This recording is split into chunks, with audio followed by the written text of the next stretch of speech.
Shalom, shalom. This week we are reading Parashat Toldot in the Torah and the associated Haftarah portion from Malachi. This video is going to deal with the Haftarah portion. It is Malachi 1 from verse 1 and up to Malachi chapter 2 verse 7. The Torah portion Toldot, which means generations or family, tells us about the eternal battle between good and evil as personified in the battle between Jacob and Esau. The associated Haftarah or prophet portion conveys two matters. Chapter 1, Malachi chapter 1, first deals with the debasement of temple service instead of honoring Adonai as he requires. In the second chapter, Malachi 2, the blame is allocated to the Kohanim, the priests. The prophet Malachi's name means my messenger or even my angel. Malach is angel. And his message opened with confirmation of Adonai's love for his chosen people. However, the nation of Judah is not returning their love to Adonai. Their initial fervor after they returned from Babylon became everyday, ordinary, and nothing special. And subsequently, their sacrifices became the dregs of their produce and not the best.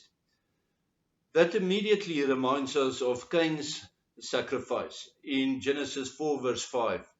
Like Israel, and in extra biblical sources inform us that Cain's sacrifice were the worst inedible part of his harvest.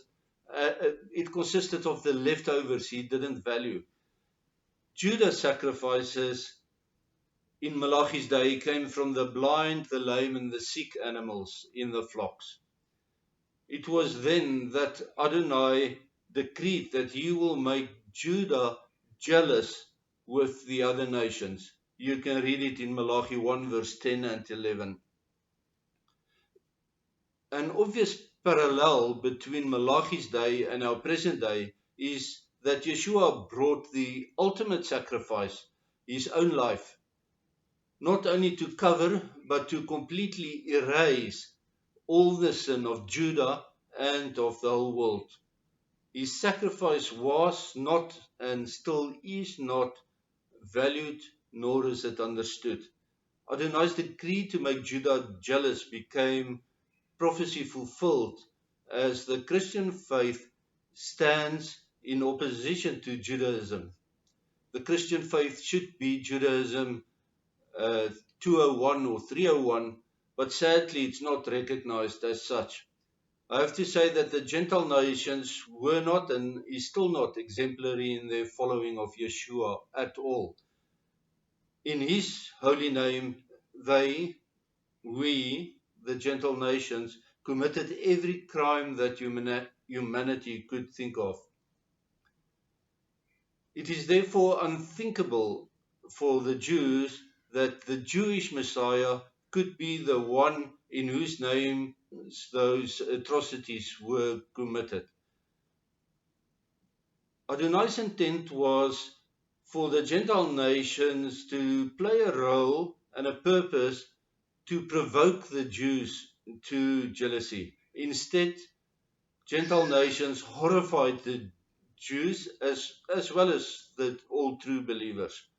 Christianity profaned Adonai and Yeshua to the extent that it's almost impossible to recognize the God of Abraham, Isaac, and Jacob in the way Christianity is practiced in the world. Malachi lays the blame for Judah's departure from faith at the door of the Levites and the priests, the Kohanim. You can read that in Malachi 2 verse 1 to 7. And rightly so. They were appointed by Adonai to lead and teach the nation about him and bring them to him, but they failed miserably. Likewise, the Gentile nation theologians who were called to lead and teach the people about the one true God, the God of Israel, also failed dismally to do so. They waged a theological war against the Jews from the beginning, even before the 4th century's conference in Nicaea. The Gentile church has shown itself to be the great harlot of Revelation 17.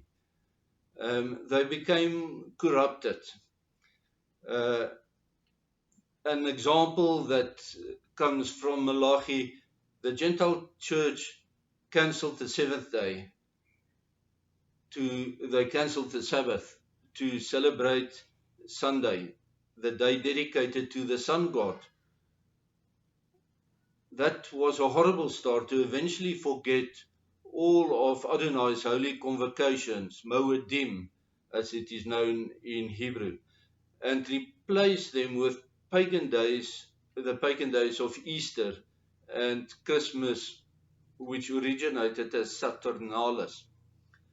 In fact, the Gentile church did, and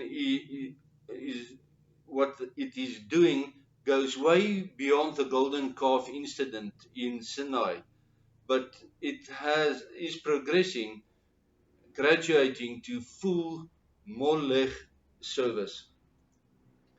Malachi's outrage was against the Levites and the Kohanim, or the priest, but the Gentile church, whose role was to provoke them to jealousy, ventured so far away from the truth of the God of Israel that he, the God of Israel, cannot be recognized in the evil practices of the church. Instead of drawing the Jews to return to Adonai, the Gentile church became repulsive. Malachi warns that Adonai will spread excretum over the faces of the Kohanim and the priests who fail to lead their congregations in truth, and as it is experienced in Adonai's Moedim, the biblical festivals. And then he said he will discard them in the sewer. The same can be said from the Gentile church. Our priests, our theologians, if they do not return to serve Adonai in the way that he commands to be served, they will have excretum rubbed all over their faces, and they will be discarded into the sewer. So the question is, how do we return to the truth? We have to keep Adonai's Moedim, his appointments with us, starting with keeping the Sabbath holy instead of celebrating the sun god's day. That will make a great start. But there's more to it. On Thursday this week, the 24th of November 22, there's a wonderful opportunity to return to another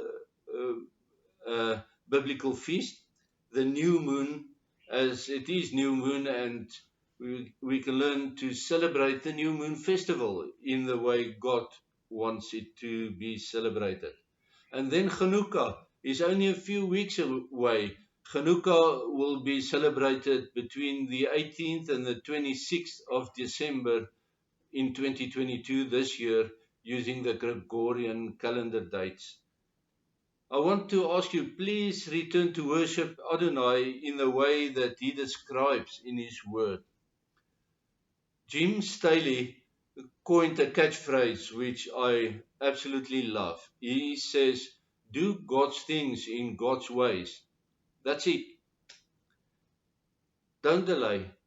Accept Yeshua as your salvation, as your Yeshua today.